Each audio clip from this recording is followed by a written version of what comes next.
झमर झमर पैनी हुई किरिया सेकज चूड़ी हुई हतावा झमर झमर पैनी हुई किरिया सेकज चूड़ी हुई हतावा बारो बोरन डोरिया तुर चापा फिर फिरिया किरिया मन तीरिन किरिया मा बारो बोरन डोरिया तुर चापा फिर फिरिया किरिया मन तीरिन किरिया मा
डोरिया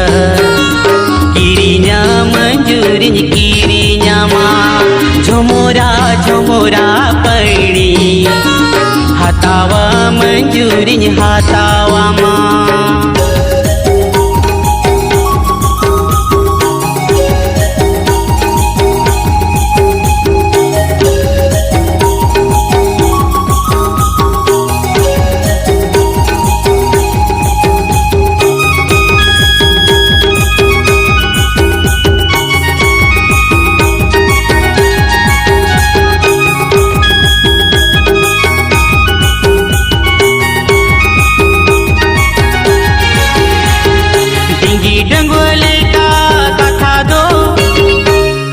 सिर में रोड़ा ने तर दो डिंगी डंगोले का कथा दो आलो सिर में रोड़ा ने तर दो कौन हो कौन आना लंग बाला सखा जो नालंग बिजू से नो कोरे न्योहड़ कौन हो कौन आना लंग बाला सखा जो नालंग बिजू से नो कोरे न्योहड़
डोरिया किरिया मंजूरिन किरिया मा झमोरा झमोरा पैणी हतावा मंजूरिन